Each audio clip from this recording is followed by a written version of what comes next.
The history of people living in the area now known as Lesotho goes back as many as 40,000 years.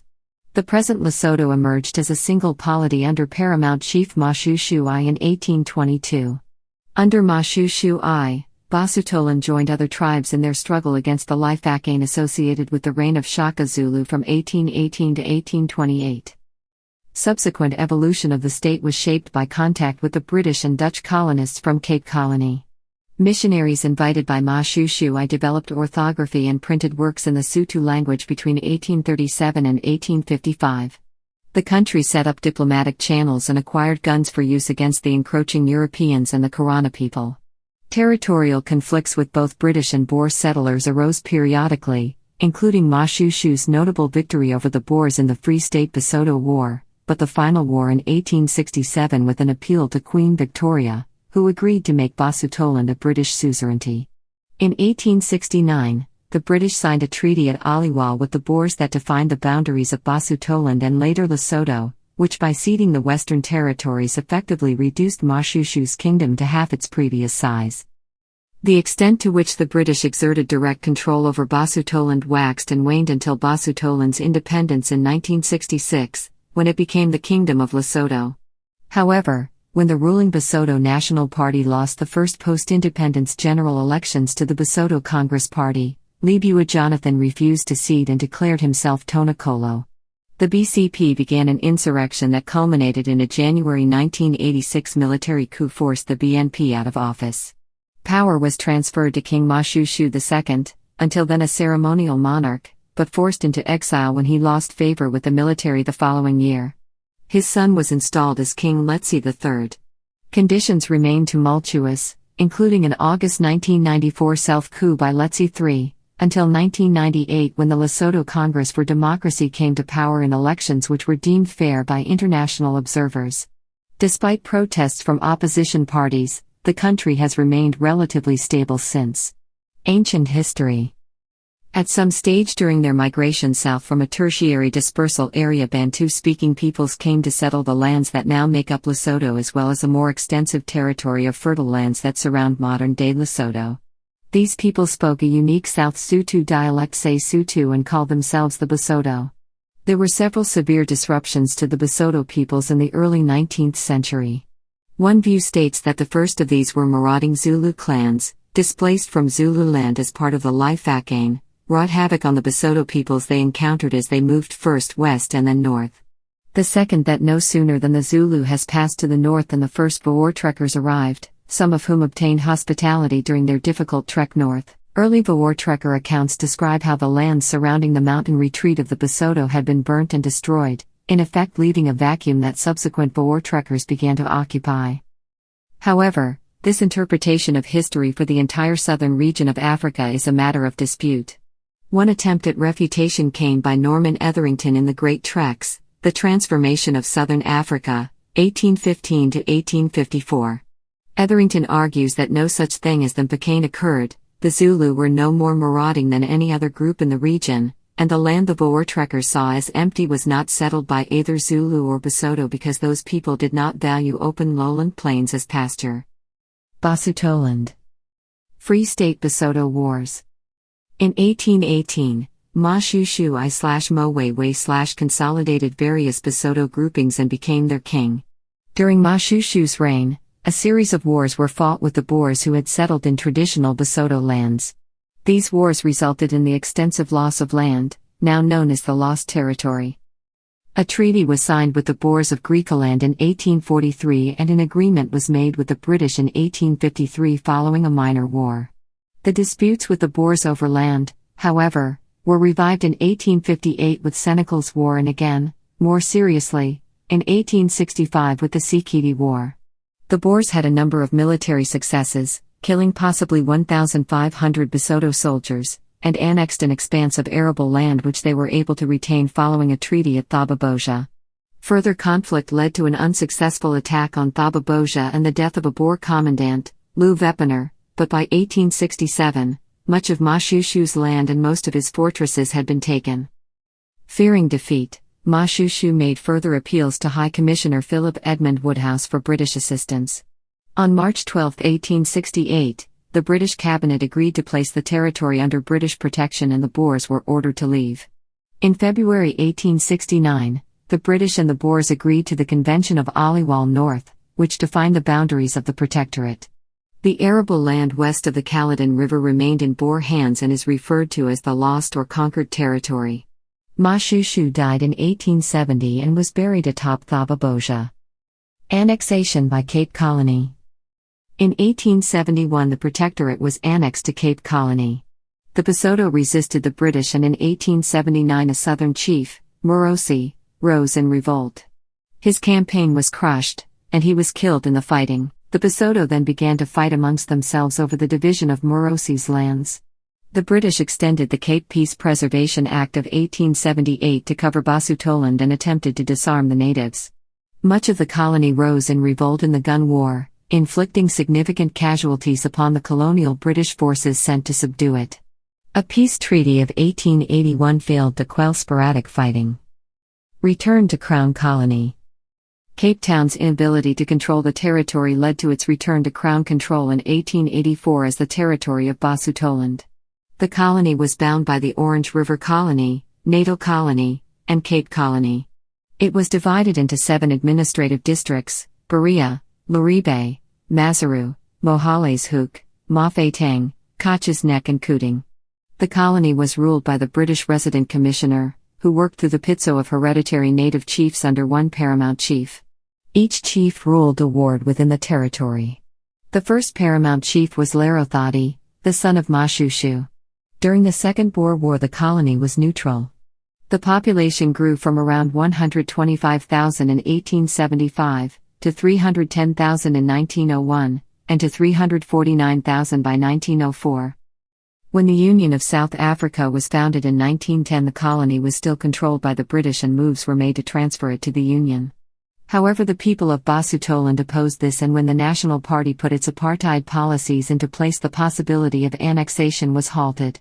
In 1959, a new constitution gave Basutoland its first elected legislature. This was followed in April 1965 with general legislative elections. The differing fates of the Sotho-speaking peoples in the Protectorate of Basotholand and in the lands that became the Orange Free State are worth noting. The Orange Free State became a Boer-ruled territory. At the end of the Boer War, it was colonized by the British, and this colony was subsequently incorporated by Britain into the Union of South Africa as one of 4 provinces. It is still part of the modern-day Republic of South Africa, now known as the Free State. In contrast, Basotholand, along with the 2 other British protectorates in the sub-Saharan region, was precluded from incorporation into the Union of South Africa. These protectorates were individually brought to independence by Britain in the 1960s. By becoming a protectorate, Basotholand and its inhabitants were not subjected to Afrikaner rule, which saved them from experiencing apartheid, and so generally prospered under more benevolent British rule.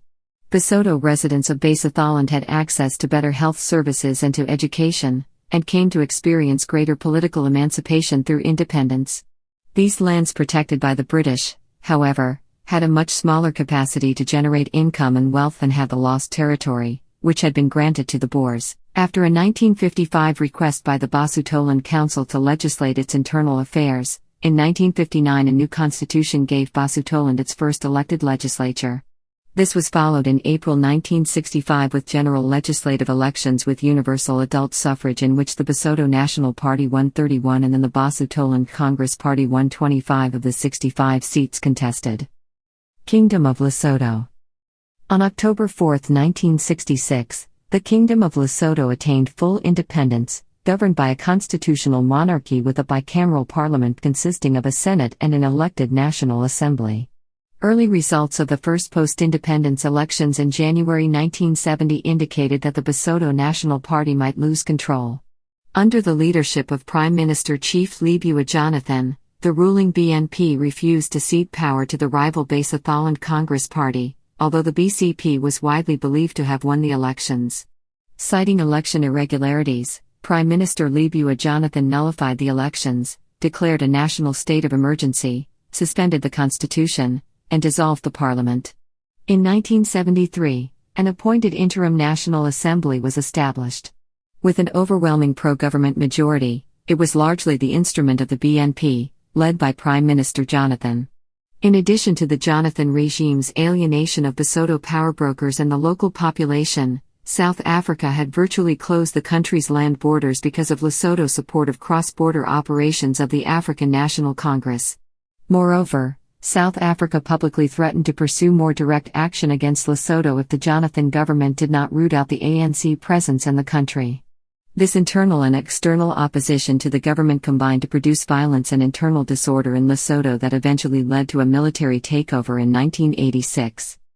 Under a January 1986 military council decree, state executive and legislative powers were transferred to the king, who was to act on the advice of the military council, a self-appointed group of leaders of the Royal Lesotho Defence Force. A military government chaired by Justin Lifaqane ruled Lesotho in coordination with King Moshoeshoe II and a civilian cabinet appointed by the king.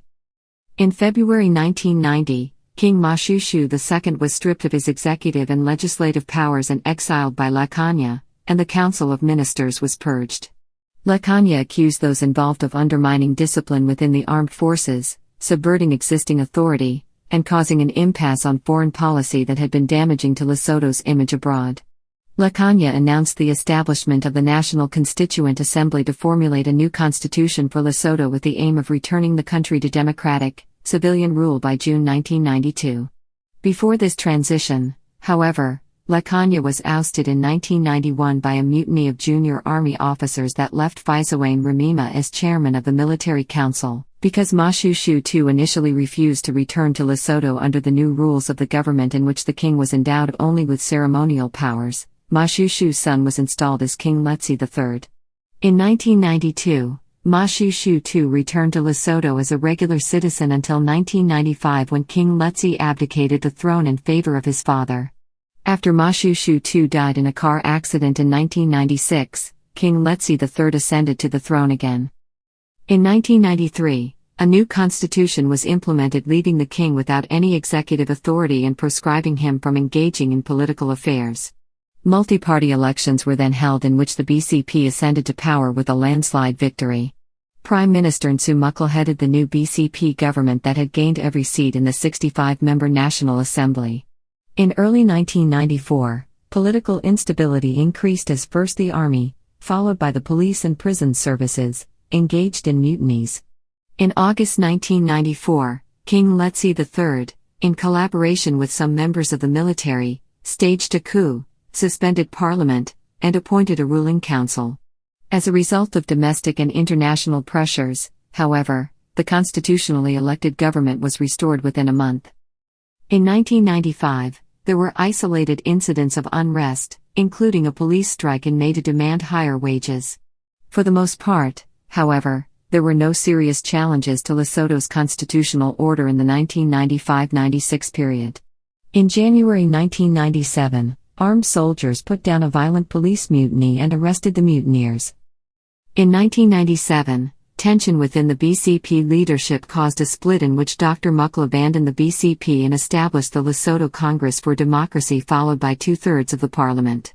This move allowed Mukhle to remain as prime minister and leader of a new ruling party, while relegating the BCP to opposition status. The remaining members of the BCP refused to accept their new status as the opposition party and ceased attending sessions. Multi-party elections were again held in May 1998. Although Mukhle completed his term as prime minister, due to his failing health, he did not vie for a second term in office. The election saw a landslide victory for the LCD, gaining 79 of the 80 seats contested in the newly expanded parliament. As a result of the elections, Mukhle's deputy prime minister, Pakalitha Mosisili, became the new prime minister. The landslide electoral victory caused opposition parties to claim that there were substantial irregularities in the handling of the ballots and that the results were fraudulent. The conclusion of the Longa Commission, a commission appointed by Southern African Development Community to investigate the electoral process, however, was consistent with the view of international observers and local courts that the outcome of the elections was not affected by these incidents. Despite the fact that the election results were found to reflect the will of the people, opposition protests in the country intensified. The protests culminated in a violent demonstration outside the Royal Palace in early August 1998 and in an unprecedented level of violence, looting, casualties, and destruction of property.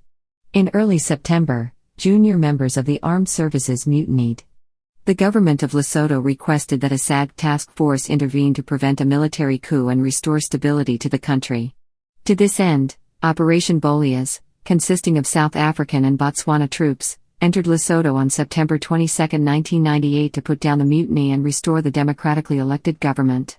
The army mutineers were brought before a court-martial. After stability returned to Lesotho, the SADC task force withdrew from the country in May 1999, leaving only a small task force to provide training to the LDF. In the meantime, an interim political authority, charged with reviewing the electoral structure in the country, was created in December 1998 and devised a proportional electoral system to ensure that there be opposition in the National Assembly. The new system retained the existing 80 elected assembly seats, but added 40 seats to be filled on a proportional basis. Elections were held under this new system in May 2002, and the LCD won again, gaining 54% of the vote. For the first time, however, opposition political parties won significant numbers of seats, and despite some irregularities and threats of violence from Major General Lifaqane, Lesotho experienced its first peaceful election.